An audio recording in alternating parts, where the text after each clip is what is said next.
Here is a leadership problem nobody wants to say out loud. Your business can be doing well and still be capped.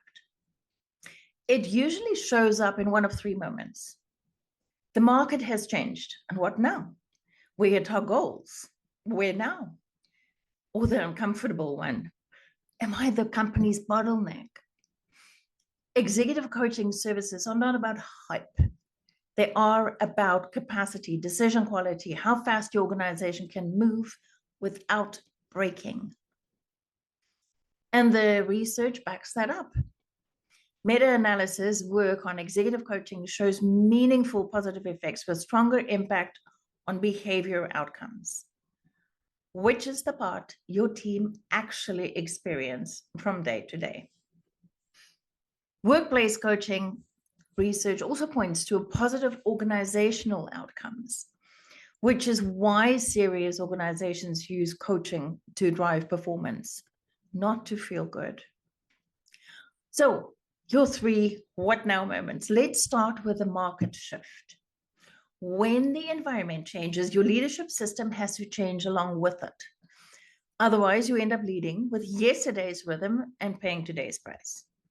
You see it in slower decisions, unclear ownership, and meetings that are turning into a substitute for alignment and execution.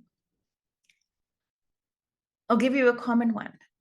A leadership team adds a new initiative, maybe AI, maybe a new service line, or a bigger contract.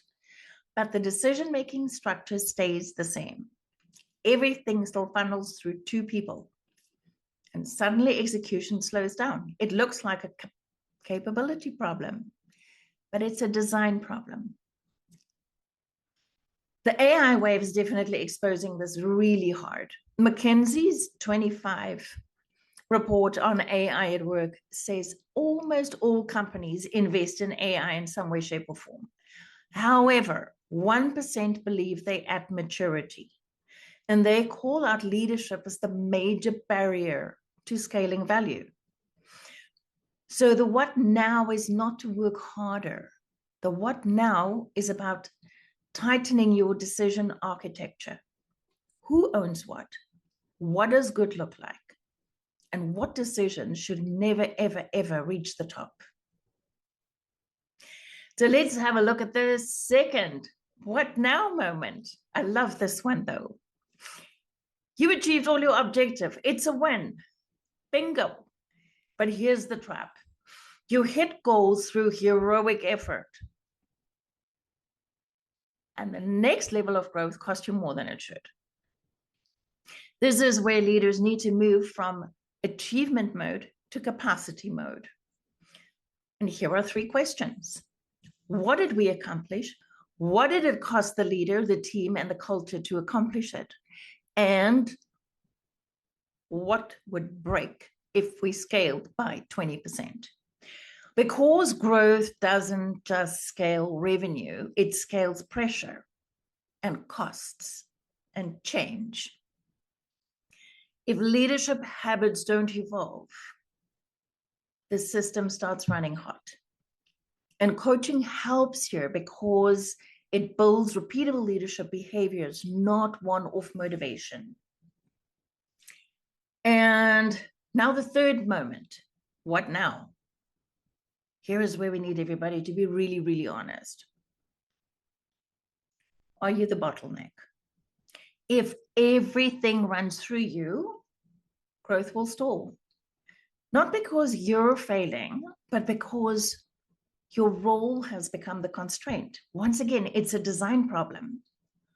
And here is how you find it. Decisions stack up until you're available. Projects slow down on when you travel. You're in too many approvals and in too many meetings. Your team is capable but hesitant because autonomy is unclear and scary. And you're carrying context that should live in the system, not in your head. So here's a simple 7-day bottleneck audit. It's very practical and works.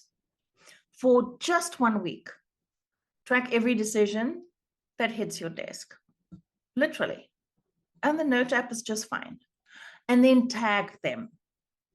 Strategic, financial, people, operational, customer, risk. And then at the end of the week, ask yourself this one question for each one of those decisions. Is this really and only me? Or could this live somewhere else with the right guardrails? And guardrails really matter. Delegation without guardrails creates absolute chaos. And guardrails without delegation becomes bottlenecks.